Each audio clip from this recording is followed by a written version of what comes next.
Hello dear viewers and listeners, my name is Sintija Broka and I am the researcher of the Latvian Institute of International Affairs, and I welcome you to Series 2, Discussion 2 of Season 2 of the Riga Security Forum podcast.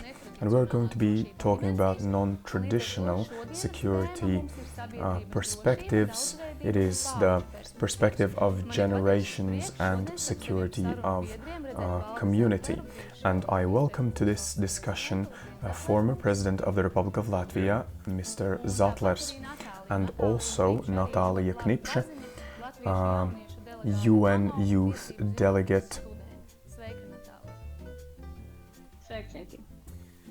Although here we are representing several generations, from the perspective of the Western society, we currently have living 5 to 7 generations, and we need to learn how to live successfully together. And we need to also be talking about how the role of cooperation between the generations is ever increasing today, and how it provides for efficient society, and this is what we are also directing this conversation today. Although we live in one generation, in one society, the time we live in forms our political views, also attitude towards the technology, fashion, and sometimes even values. This is why my first question to the most experienced member of the conversation today, Mr. Zatlers: how is it? Is it difficult or easy to be young currently? Well, it's never easy to be anyone at any given time. If we are talking about the society of change, if somebody lives and feels young in the particular time and between particular people, they do not get old, and that is actually a feeling, and that is also what helps the direction and progress. I wouldn't say that it's even the conflict of generations. I think the conflict of generations is distraction from reality. And Natālija, how do you think? Is it easy to be young today?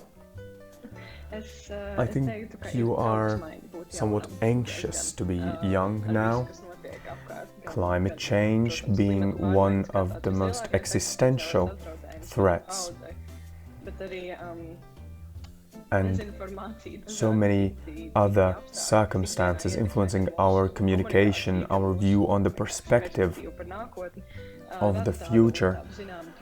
It is all stressful, and I never want to get heard as if I'm complaining. We live better than we lived ever before. However, this anxiety is felt in our generation, between the young people. I guess it is true that maybe this perspective, but maybe not only, is what makes us feel anxious and stressful. We live in different religious, with different religious views, political views, and Natālija may be slightly asking the same question differently, but what do you believe? How secure youth feel today in the society? I think diversity is always something we evaluate positively, but people are afraid of the unknown. They feel threat from the unknown. And I believe that you cannot hide from diversity. It's just a matter of time. And when there are some stereotypes of generations, and there's sometimes even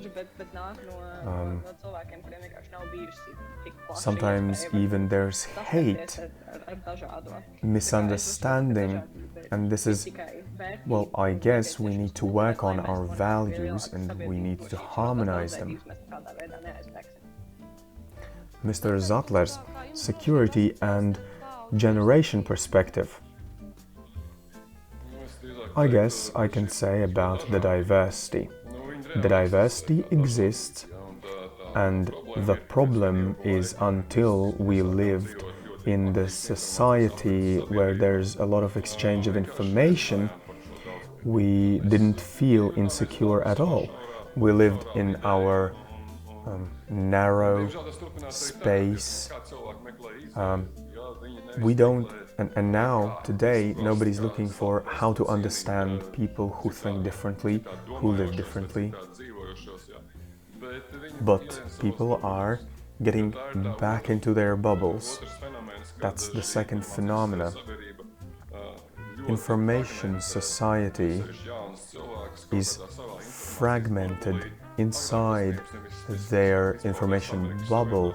Previously, it was so only in, maybe more so pronounced in the United States, where they were all in their neighborhood or in their part of the city, but now there's the internet, and some people become fanatic about something, and currently we see the tendency that there are people in their groups and they are fans of their own values and perception. It's not just religious fanatics, it's just that they believe in it so strongly. And maybe not always that is a bad thing, but when they view the other world as being very complex and they cannot understand it, then it's not right. Because all the world is full of fanatic individuals, and it can be expressed in different ways. Usually, like communism, which is fanatic, atheism, this is a perception of ignorance of difference and diversity. They did not want to accept that religious traditions were different and diverse. And I still believe we also now, today, don't know, we should know more about other people and how they live and what are their values. What I heard is this diversity, which is integral part of democratic society. It needs to be integrated in all the processes. Also, formation of the policies need to consider this.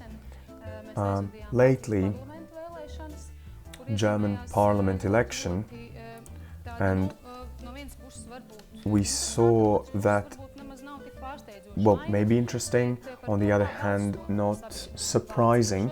We see how people in Germany vote, and Germany has historically been the something to look at in the European Union.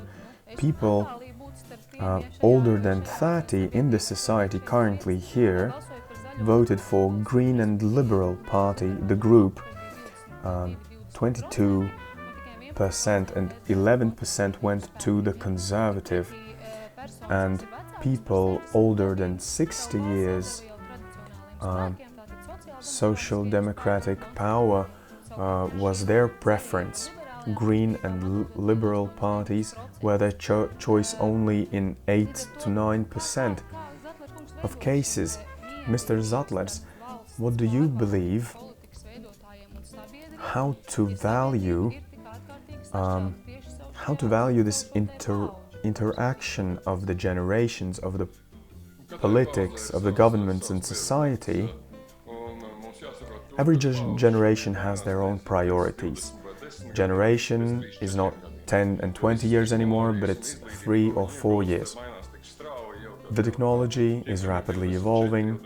People at 24 are thinking radically different than the ones which are 28, not even to, well, what to say about even older people. So the older generation wants the stability. Values are different. They say, I know that person, or I know these values, and this is my life experience. And life experience is the only difference. The old ones have already experienced what the young people will experience definitely in their life still. So this is the drama of life, and nothing new has ever been created and written about it, about life. I guess we devote too little attention to green agenda and how people feeling liberal and liberated through information. I think this is very normal vote. Again, it's not a conflict of generations. They have different priorities and they supplement each other.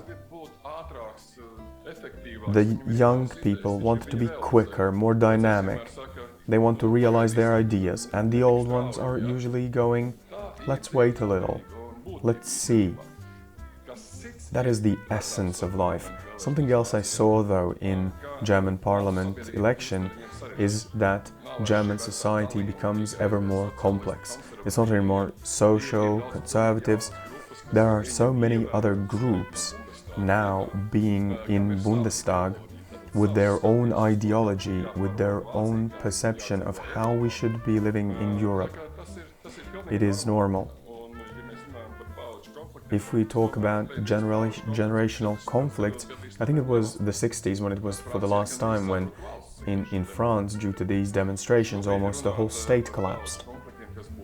If we're talking about aggressive political parties nowadays, I don't think we see them.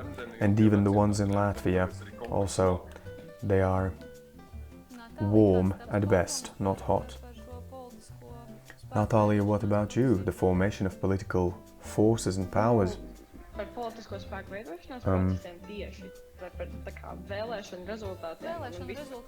So about the vote, about the formation of political powers,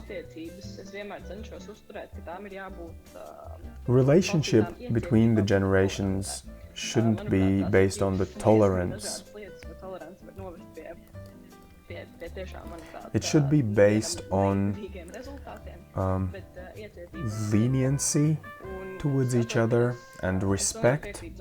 And I agree with Mr. Zatlers, generations have different priorities. It is normal. One generation has grown up and developed with different existential threats than the other generation, and indeed there's 5-year gap between two people, and the older ones don't remember or don't know anything about environmental issues. And young people, Greta Thunberg, this approach shows a classic approach of we know better. And not only we know better, but we see what doesn't work and we want to go further. And that is an interesting phenomenon. Also in Latvia, it can be observed is that we're constantly talking about we need new people, we need the younger people, younger generation, fresh blood in politics. But when we see young woman being a candidate, we already see that people start to say that she's crazy, she's not capable of being a politician right away. So we need to come to some common grounds. Everybody wants to live better, but the idea, what it means, is different. So what I had here is, for development of Europe and for solidarity of Europe, generational conflict is not a threat because we don't have one, but it was the difference in priorities. And also climate issues, Now, adding on that, and it is what I heard from Natālija, what do you believe how young people can communicate about these issues, and how do they get their voice heard regarding these issues? Because the attitude in all over Europe is also different. I think here are two aspects. I'll repeat myself. There are discussions about youth politics where, again, there's no young people being even invited. It is like we need. How would you want to hear the opinion of young people, but you don't invite them? And also in Latvia, you don't need them only to express their professional experience or opinion, but you just need to hear these young people or younger generation. And again, on the other hand, the young generation, the younger people, need to be ready to compromise. They need to understand that even if we don't get to the result as we wished, as we thought, so we need to compromise. Maybe let's not have the energy dependent from our eastern neighbor, but then there is some kind of compromise. So how to shift this to the result which we all enjoy more? It is just a step. So we need to also understand that being young and energetic person and the wish to get to the goal and maximalism is not the most important. It's not going to get us to the result. Mr. Zatlers, what do you believe? Why are we not involving the younger generation in issues we are talking about, and we are talking about youth problems also? It is indeed a very difficult question. Who is that young generation? Who are they? In politics, we see there are younger politicians, but who then bears the responsibility? Is it the older politics or the new politics? Now I see that the younger generation becomes more aggressive. And why do I see this?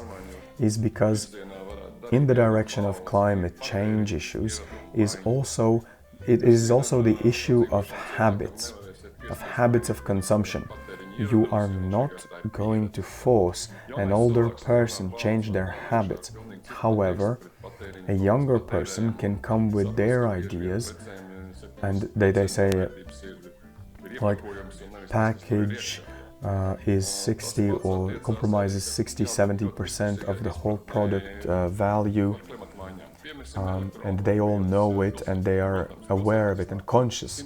Now EVs, electric vehicles, coming in, and the younger generation needs to understand where this energy comes from. How is the EV produced? Plastic bags. You just don't go about it fanatically and say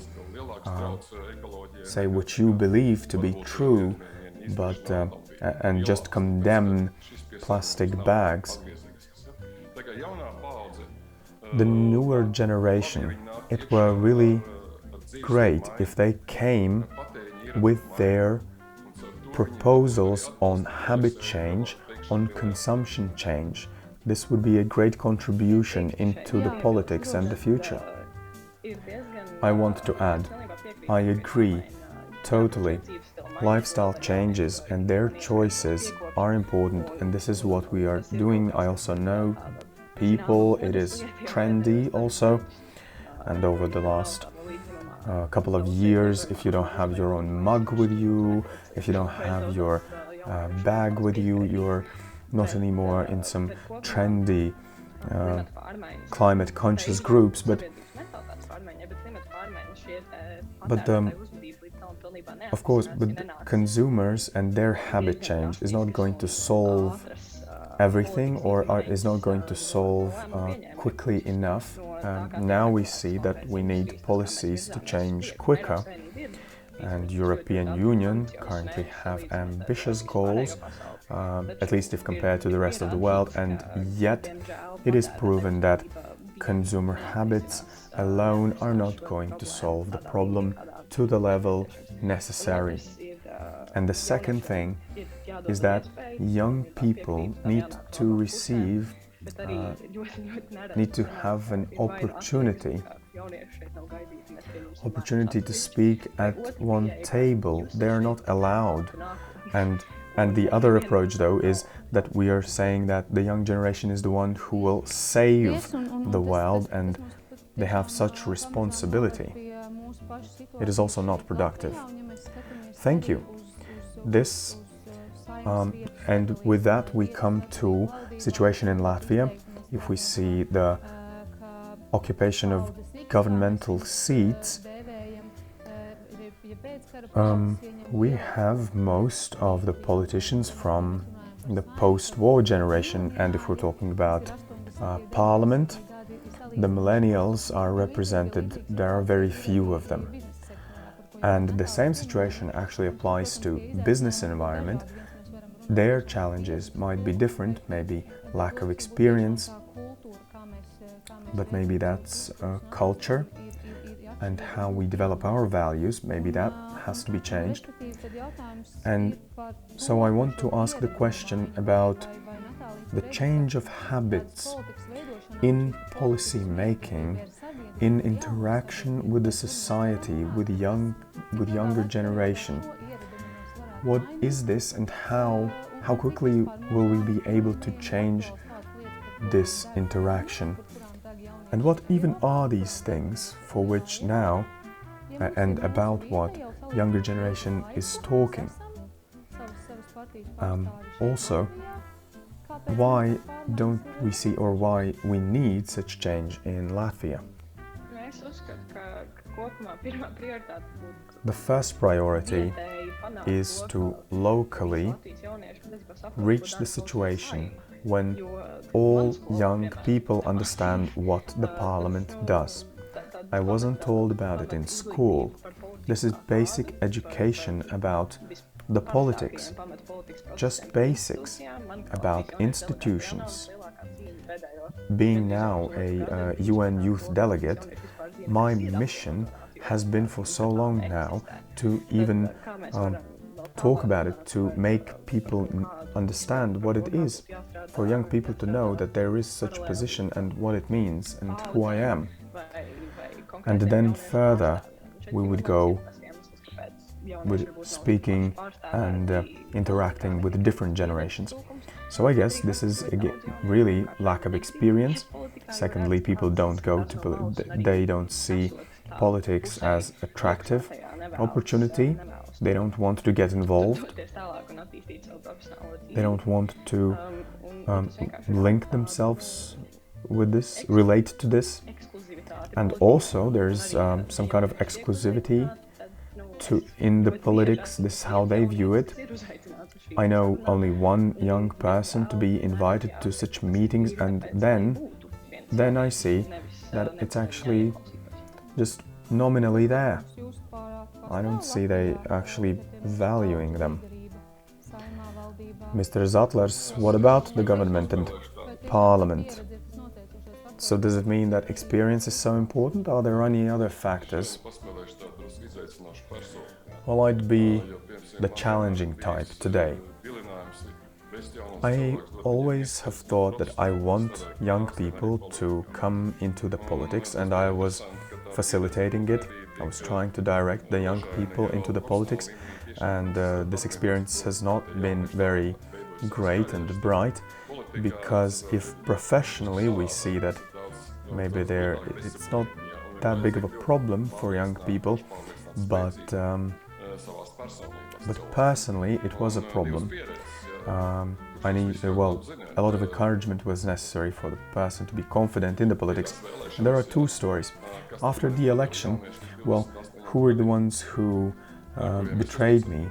it was the younger generation, younger people, 28-year-olds, were the ones who didn't vote for me, and they wanted me to go away. But then the older than 30, approximately 30 years old, they didn't attend the elections. So what do we see? Are they just passers-by? One of them became the betrayers, young people, and I couldn't, for example, achieve my own goals. Natālija, this is what awaits you. The people are the way they are. They form the society around them and the government as they want. Consequence is inevitable. The younger generation will come. Is it good? Is it bad? The way they like it, they don't like it or not? I think, most importantly, the politicians and young people need to continue be willing to fight.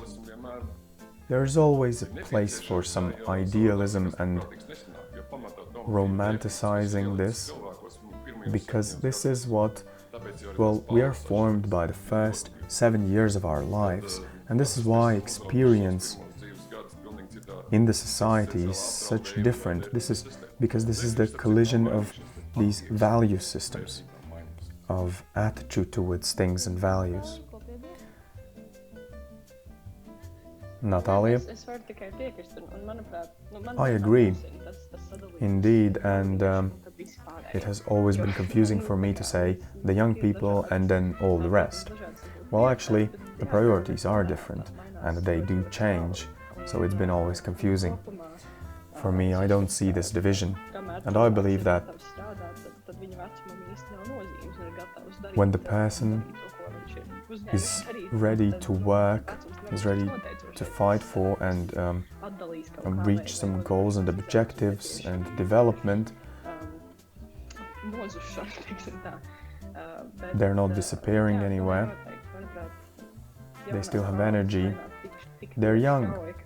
And now, I don't know how we are going to be speaking about it in the future. I cannot even imagine now what is this generational conflict also, between which ages we're even speaking about.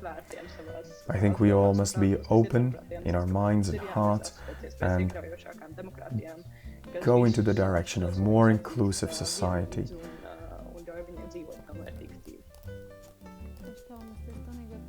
Towards more tolerant society. Indeed, I agree, the world changes, the society changes, technology changes.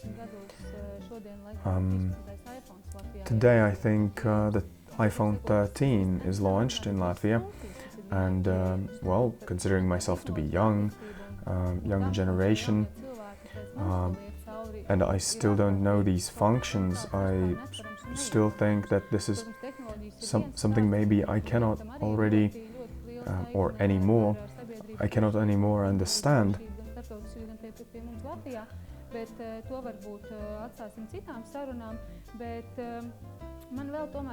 But today I have also another question about security in the context of the needs of the society and individuals. What has to be present for the society, or for me as an individual, for a young person, for a woman, to be safe, to feel safe, that I can go around my city in Riga, walk around at night, and what needs to be done or what needs to be present, what are the preconditions for young people not to be afraid to go and be candidates in institutions in Europe. I think this is the problem in all the countries in the world. Individual is the one who makes the state. The safety is subjective, how we feel. Private security is very important for everyone, for young people, for old people. And how to ensure it, the state must think about it. However, the ideas must come from the individuals. I like it very much that people say coming to Latvia, coming to Riga, they say it's safe here, we can walk around, and nothing and nobody threatens us. The feeling of safety and security is important. We need to feel secure and safe also about our families, about our capability to take care of them financially. And for example, we now hear people say, let us develop the city in a way we want to feel free and good and creative here. I think that's great, that's very honest. What is more important than that? And if you have this idea, just go with it. Go with it, be brave about it. Maybe you'll get hurt, but it is all becoming more complex. And also including because of this opportunity and that we can do it. You think there are people who you don't understand. There are people who seem strange to you. With all of them together, you must go and think and fight about your values. It is city councils, it is the governments. Are we afraid of military threats, for example? Well, we feel safe, although there is risk, of course. What about our private security? Well, we feel insecure. We attack each other. And sometimes it is ugly. The feeling of safety and security needs to be cultivated on an individual level, because individuals are the ones who make the state. Natālija, I know that you also express this openly. You speak about us living in democratic state in European Union, but you are critical about these positions, about this intolerance. I am happy to hear that people feel secure in Riga, but me and my girlfriends don't, especially during dark hours. It is difficult to identify when this safety is subjectively or objectively where it's lost or when it's lost. But during our everyday routines, it is not the city. I feel insecure and calm and safe, maybe while going to work only, but when I'm walking around alone, it's not that safe. I think until we are more tolerant, until we believe that each of us can have their own opinion and their own free rights of expression, well, until then we are considered to be foolish and we are not tolerated. Our identity is not understood. But we don't need to understand it fully. We just need to accept how these people feel. But of course, this is a different topic and you need to solve this in order to understand. But I think we need to learn. And we need to learn to accept other people. We need to accept that our experiences are different. It's not only the question of generations, of our aspirations about LGBT. It is the question of all the society. It is individuals between themselves, one to another. So what do you believe? How could you formulate? What are you inviting the people to do? And what is contributing to the fact that we are the way we are? Maybe intolerant, or if we didn't have it, we would feel more secure. What is it that allowed us to develop into that direction? Well, of course, it's easy to say. Everything starts with a family. as Mr. President also mentioned, the first 7 years of their lives. Then it's the school, where we learn to communicate with people of our age. Some of us choose the authorities. Also respect is being cultivated towards, for example, older people, not so much towards our peers. Well, this aspect of respect is difficult, and I always try to stress that we need to think more critically about our educational system, and also we need to promote educational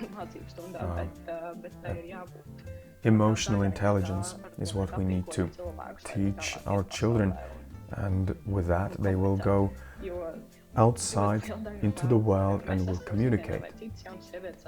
This is how other young women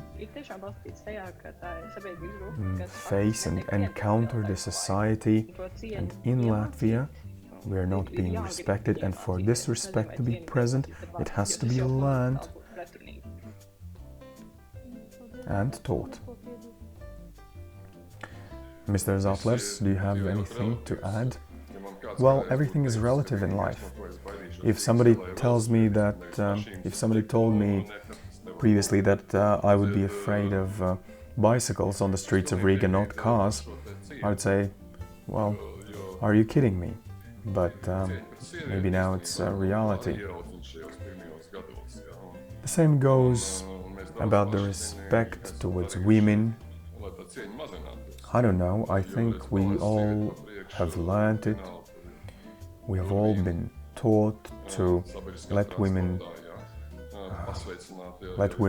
come into the come inside the first, give them way.